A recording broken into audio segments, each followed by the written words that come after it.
schedule. We have about a half hour to accomplish what Paul has asked us to accomplish. So, my name's Gary Holloway. I live in the Town Hill neighborhood. It's great to be your facilitator of this particular session. I didn't know I was facilitating this particular session until about 3 minutes ago. I knew I was facilitating, but Paul's trick is he doesn't let you know which one. So a regional commission should be convened to develop a plan for flood prevention. We read that before. Does anyone have any questions about, you're in the right room? Okay. So,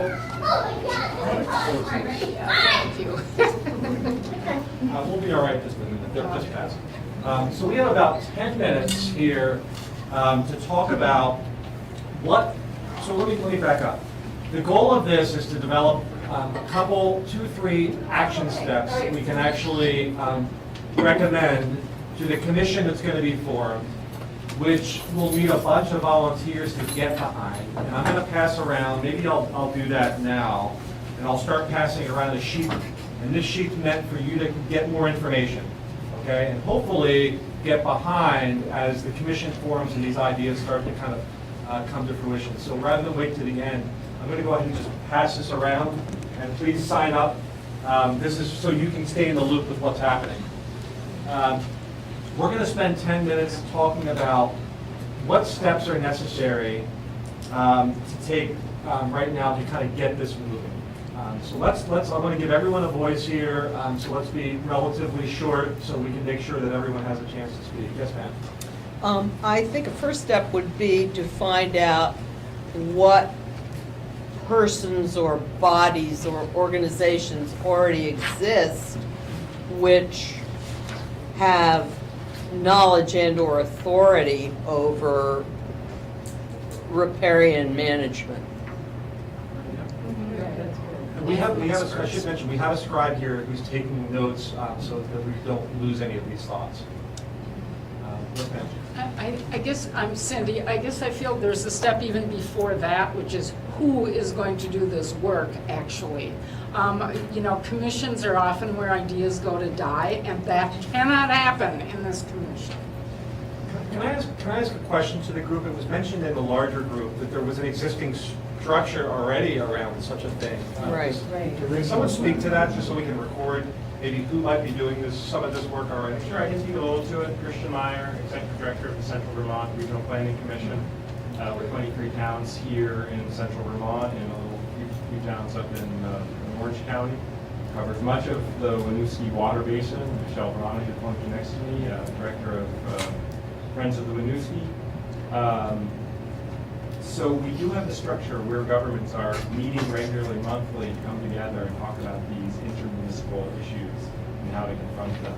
We were really conceived around supporting municipalities and looking at land use policies. We've expanded to transportation and clean water to a degree, and energy and climate change and adaptation. We're often kind of a Swiss Army knife.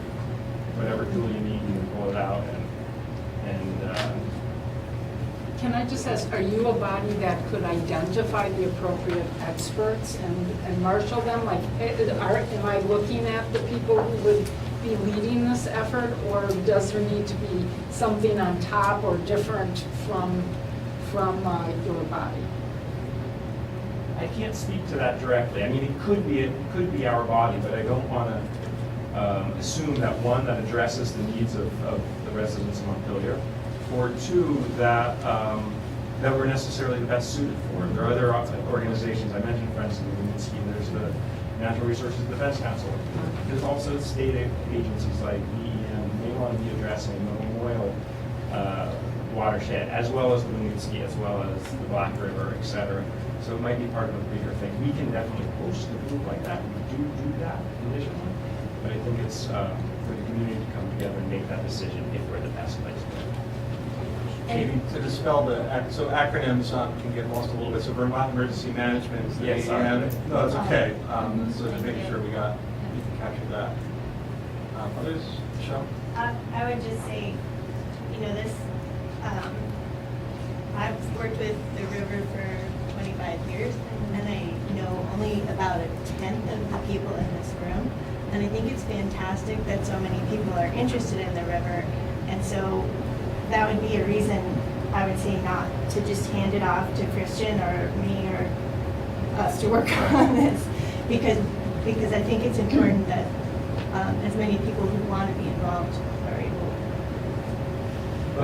Maybe it's important to recognize the groups who may have a role in this as professionals, to make sure they have a seat at the table and participate with the, with the community on that, to make sure we don't miss anybody who's already doing some of this work, right? That'll be important.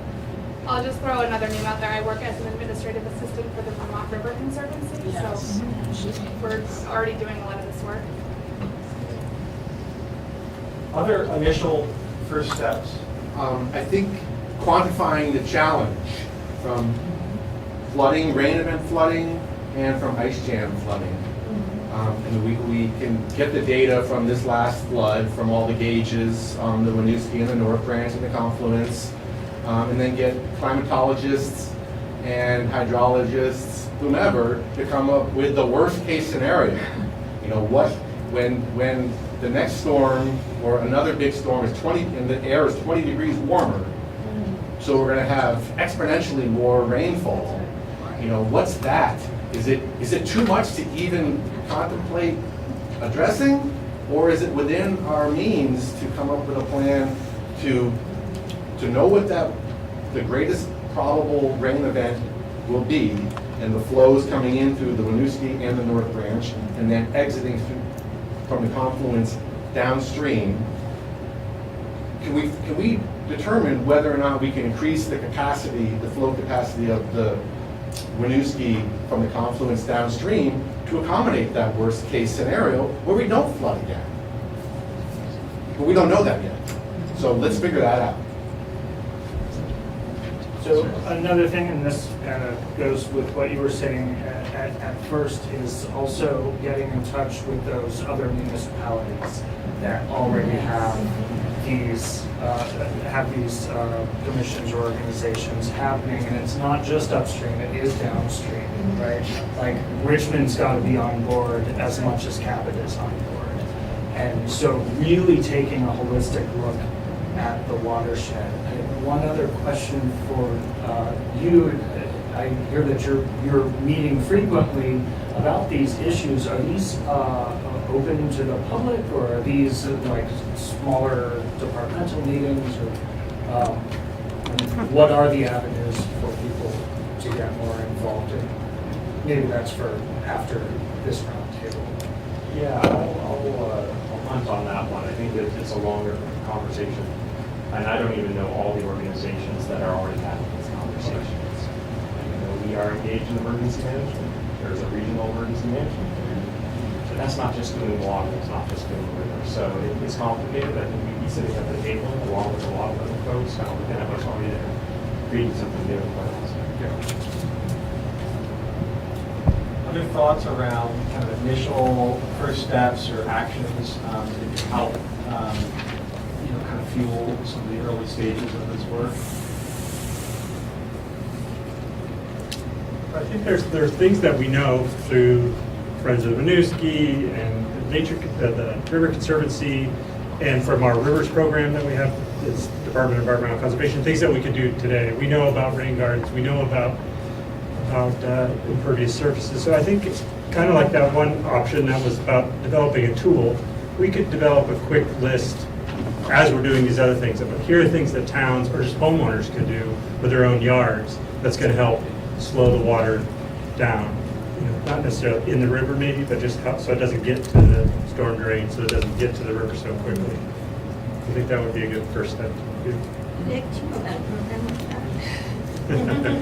Well, yeah, I guess I would say the idea of let's start a new commission, right? Like really go into the Regional Planning Commission, Friends of Winooski, existing groups, and maybe soliciting their feedback on what is, they've been advocating, a lot of people have been advocating for strategies to keep water in contour and slow it down. As a side note, I don't know what's going on where the Dog River, what the hell is that? We're going to talk about, let's do grandiose ideas, and then there's this 200-yard stone embankment put up. So 3 days ago is when I saw it. I mean, it's insane. So what is all this for? So there is existing systems in place. I mean, how do we support or, do we form a new commission? Another one of perhaps a redundancy? I want to also put out there, we're talking a lot about like existing nonprofit or government entities, but like, what about the private sector that has, like, it was mentioned several times in the first meeting that there's a lot of professionals in our community in Vermont who are already doing this work. Jamie, you had spoken a little bit to this, in terms of, there's people who are studying this stuff at Middlebury College and UVM and Dartmouth, and we have people in our community who are engineers and architects, and can we tap into some of that? And I will thank you, Gary. A wonderful segue to what I was going to say anyway. In terms of the experts, I think that there's the convening experts and bodies, and then there are the experts who have been studying. The ones I'm familiar with were all based around something called the Vermont EPSCoR program. How is it based out of the University of Vermont, but it included St. Michael's, Middlebury, Dartmouth, etc. The point being, the folks who have for a decade, I think at least, been studying what's happened, what's going to happen in terms of climate change, watershed. And where I was going to raise my hand for this anyway was to say, at the outset of any work like this, I think bringing those folks in to help prioritize where if there's a lot to be done, where's the biggest bang for the buck, and focus going forward. And I know some of the groups in the Vermont Rivers Conservancy and others may already have some of that in your hands, so I don't want to discount expertise already in the hands of some of the folks in the room, but to the extent it's beyond what they already have, we have those experts, and I think they should be brought in to help guide the priorities. Can you say again the name of that group? It's Vermont EPSCoR. I can get it's a wonderful acronym. EPSCOR.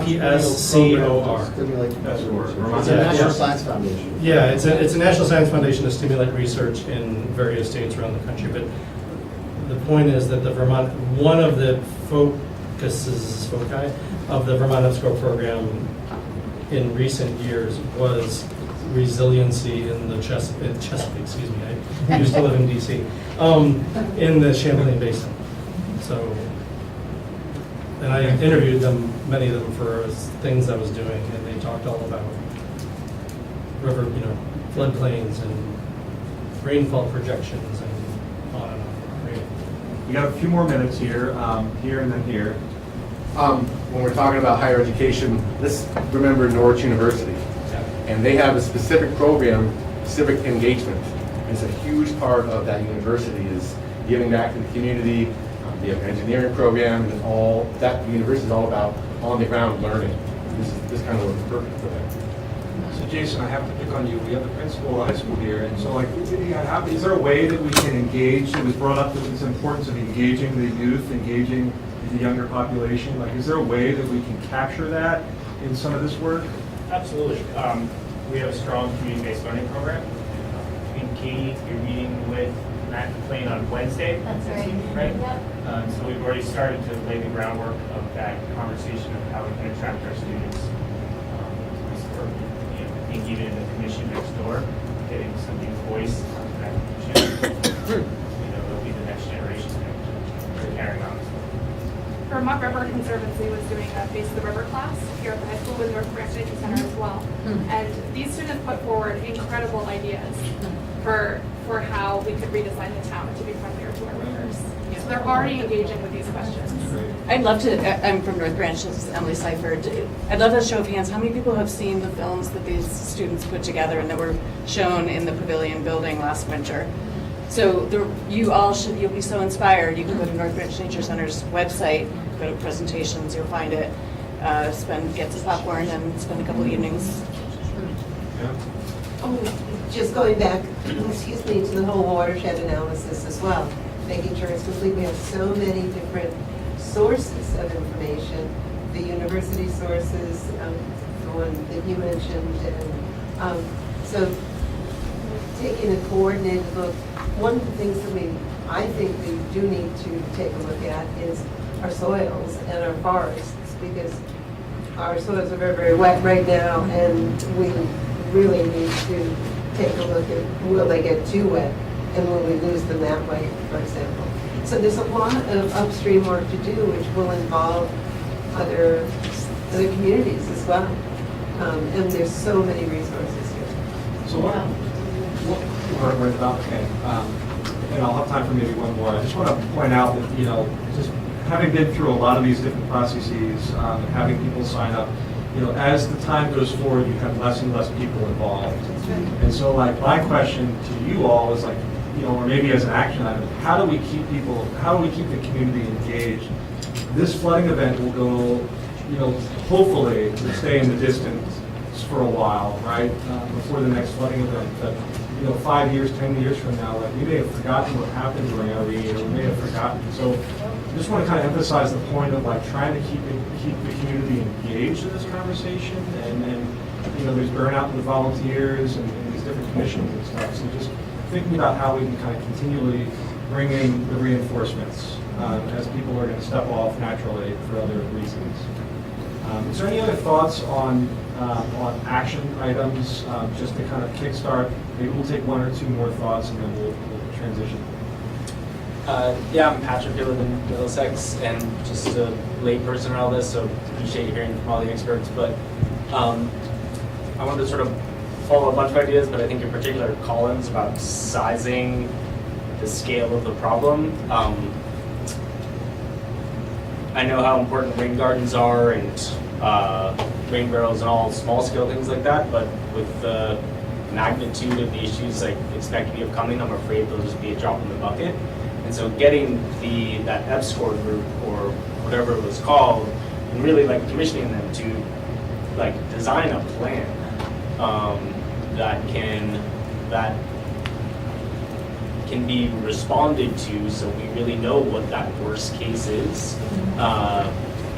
Get the ecological engineers involved, so we can really size it. Seems important and seems like a defined action item that then the commission can respond to. Hi, I'm Diana. I live in Montpelier. It seems like what would be really useful would be some kind of picture of the whole watershed and somebody being able to say the greatest potential for controlling water is here, here, and here. Those are the three places to focus on. Yeah. Sounds like a great project for. That might exist by A&R. Yeah. Create a model later. There's a 3D, equipment. Yeah, we've all. There's right now a functional floodplain initiative. Oh, there's already an initiative that's a floodplain, and who's doing that? Functioning floodplain initiative, it's a big conglomeration of people working together. UVM folks, private consultants, nonprofits, everybody. I think they're tied in with that group. Sure. Yeah. All right. I also think that Zach with the city of Montpelier, the city also needs to be at the table in these conversations to inform people what we are currently doing, the conversations that we're having with DEM, with A&R, with the river management about how to even manage the debris that's in there now. Should we be removing some of this debris? How do we clear our catch basins? What does that look like? How much volume have we lost in capacity from this current event to where we sit today for the next one? So can I elaborate on that? Zach? Yes. Yeah, so Zach, one of the things that we learned during this disaster is how important communication is. And so like for the city to know what's happening with these conversations, or the various entities, and all of us who are trying to volunteer, so having some kind of a structure of communication that can be accessible, so that everyone knows what's happening and they're not reinventing the wheel and doing something on the side that's already happening. Yeah. So something that some people may not be aware is from 2011, we have a list of hotspot areas that get checked before every single storm, and that actually helped prevent further flooding that may have occurred. Like we had staff at the front line breaking out the inlet to make sure that it didn't overtop and flood that out. Fantastic. So I said last one, but I'll give one last. No, I didn't transition the resources, but okay. You can sneak it in during the resources if you like. So we're gonna spend. I think we have about 10 minutes. 10 minutes to finish up. So we're gonna spend 7 minutes, and we're gonna recap the last 3. So 7 minutes. Let's talk about what resources we need to enable this group. Do we need funding? Do we need, what do we need? What are the resources that is going to take for this group to really get going? We need someone to collect the resources, the intellectual resources that already exist. We need a list maker, and it should probably be someone who's pretty integrated into the river or natural resources community already, a group or a person, so they can make a comprehensive list of what talent we already have and what they're doing. Any thoughts? What are the resources we might use? Just to piggyback on that, so I did this for a project in Northfield, where we created a spreadsheet. You have the entity, what their assets are, their intellectual assets, their equipment assets, whatever it may be, contact information, so you have you know what each person can bring to the table for you. Contact information and what their skill is or what they can bring to the table. Yeah. Right. Yeah. What resources that we might need? I just, knowing like how often people are in meetings trying to connect to information with one another, I wonder if there are other ways that we could be using technology to share information with one another. I think meetings are great and connecting with others is great, and I know none of us need to sit in another meeting just to collect information from another partner organization or whatever. So I think we could think creatively about how we share information across these different brilliant entities. Right, and just for these 3 meetings alone, right, people have been able to participate virtually because they are a single parent at home, or if they weren't able to actually even participate virtually, they could go onto a board and they could kind of communicate, so those kind of technologies, so we can, it's accessibility too, right, for people who might not be able to participate in these types of discussions in person. Well, I was going to say, in addition to studying this commission being responsible for studying and laying out what the action items might be in conjunction with the experts, might be the purpose of this commission to also be doing the outreach and gathering volunteers to actually complete the work. Getting those people who are going to go out and plant trees on riverbanks, who are going to help get involved and actually get their hands dirty, much like the disaster preparedness brigade idea that we talked about before. So, like Paul said, an idea that maybe didn't make it into a group can actually get incorporated into all of the groups. Like that volunteer brigade really should be integrated into all of these ideas, right? So great example. I like the concept of the CCCs, back in the Yes. 50s where roads literally got built. Pretty much everything we use today got built. We can't force it on CCC, but we can create a Montpelier CCC, and I bet a lot of youth. We already have one. Yeah. We already have. Youth conservation. So that was really interesting, just on that note, Alec, who runs the Park Service, had all of these volunteers for other purposes that got put to work because they were happened to be here through that program. So they did an amazing job. So let's make sure we got, okay, success. Other resources and The technology, I take your point, and if we are in search of a good meeting room, I will offer up North Branch Nature Center as a place to meet. We have a lot of programs that we run, and we'll have to work around that schedule, but there's plenty of, if that was of interest, it would hold this number of people really comfortably, and there's even a breakout space. Zach? No. Okay. Is there any funding that's necessary for this particular? I mean, obviously there's going to be funding in the implementation side of it, but is there any funding that's necessary to kind of planning and the kind of the groundwork that's necessary, and folks know the sources of funding that might help support it if it is needed? I just think there needs to be administrative assistant type of funding. Possibly you could get a volunteer temporary leader to coordinate information gathering, but I wouldn't want someone to be tasked with collecting and organizing all this information without pay. I just would be in support of finding funding for such a person. It sounds like we're going to learn more about this, but it does sound like there is going to be a paid staff person who's going to be kind of the overarching paid person who's going to work directly with the commission who gets appointed, and as well as various other interest groups. But that doesn't mean they can do all the administrative work as well, so we have to consider that. So we have just a few minutes left before we get chased back. So maybe 2 more minutes on resources, and then we'll spend the last 3 minutes just recapping.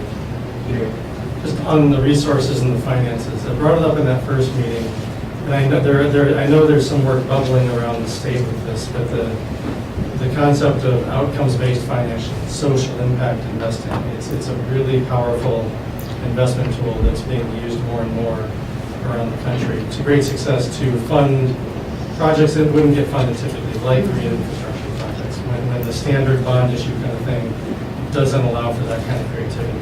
And I think that I'm no expert in this, but the sense that to the extent I've been involved in these things, in searching for funding for planning, I think is probably going to do better if it's lumped in terms of getting the money with the implementation side. Yeah. So not keeping those as separate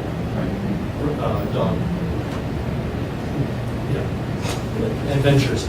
And I will put it out there that, disclaimer, I work for the State Department of Housing and Community Development. I know that there's conversations happening within the legislature right now, and there will be a climate resiliency bill. There will probably multiple climate resiliency bills. So I encourage maybe one idea would be to have some listening folks participating in those conversations. And I know there's some of the nonprofit groups that were identified here may already be in those conversations, but there may be some other citizens who may want to listen in on those conversations to kind of help influence where some of that goes, which may be related to funding, which likely be related to funding, planning and implementation. Yeah, and I don't have the answer here, but that's great. That's not happening like this month, next month. So, and I don't think we want to spin our wheels until then. Definitely. And if you bring up a really good point, I think all of these groups are going to have to think about what is actionable like in the short term, identify what the short term means. Is the short term, what can we do in the next few weeks and months? Because there are some things that we can do in the next few weeks and months. And the kind of longer short term, like what can we do in the months and the years, and what can we do in kind of longer term, planning in kind of the 5 to 10 year area. And I think it's all important. And maybe in the short term, we could do things like organize public presentations of some of this information. Right. Any other final thoughts in our last couple minutes here? I would just say I think it would be helpful to think both the long and the short term and think of other social movements that have succeeded in doing that. And the example that came to my mind is what we did with childcare. The childcare bill that passed last year in the legislature is an amazing bill. It's going to transform childcare as we know it. That took like 6 years of a lot of organizing throughout the whole state and a lot of money to help the organizing. But they did both. They helped the childcare centers and they helped childcare professionals, and then they did the advocacy, and they said, we already know how to fix these problems. It's just how do we get the whole society and the landowners, everybody, to do the measures that the organizations and the professionals have already told us that we need to do. So we just got to find the political and societal will to do it. So using that example of what's been successful here in Vermont, but what's been successful in other states, someone else mentioned that, in other states and other countries, doing that research. Are we? Yeah. Okay. Last thought here. I'm across the board. I chant often about ecological design. Because there's examples of how it can work in agriculture and energy and housing. And I think when you really get down to it, it's like what our opportunity has is going back to what you said, we could, they've been fighting environmental issues for a long time, and it's this, now we have climate change. Often the answer is within the environment, right? And the social structures too, like it's about broken relationships. If you look at our society, the relationships are all broken. So if we can do something, rather than perhaps form a committee, what can we do to restore those relationships? And that could really put us in a place of, at least we're still talking, right? Because we're gonna burn out. The crowds are gonna start to dissipate a bit. how can we make that not happen?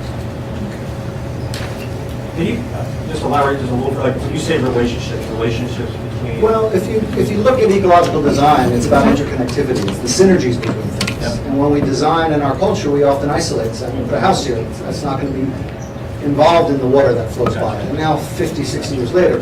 So when you really get down to it, the interconnectedness is about our relationships. And how can we have Montpelier Alive that talks about celebration. You know, we have to watch out for burnout and we got to celebrate. Well, and one of the things that combats burnout is staying hopeful and seeing that there are other people who want to be in the room with you, solving the problems alongside you. Yes. So just keeping those conversations going, I think, is a really important part of this. Alongside of that asset mapping, what are the existing entities that can do the things we'd like to do? Right. Well, thank you all for putting all these, yes, ma'am. Oh, and existing entities, for example, being visual, I'm saying, okay, so the watershed maps, there'll be plenty of different ones that we can probably get our hands on and begin to look at and become familiar with the overall watershed. So, thank you all for all this input. I'm going to apologize in advance. I'm supposed to summarize this in 30 seconds. And I probably will not capture all these ideas, but believe me, Katie has taken all these notes down, and I'll need the sign-up sheet wherever those are, so you all can be looped in as we continue this conversation and invite folks to Thank you, do their Jerry. work. Thanks for facilitating. Well, there's a couple.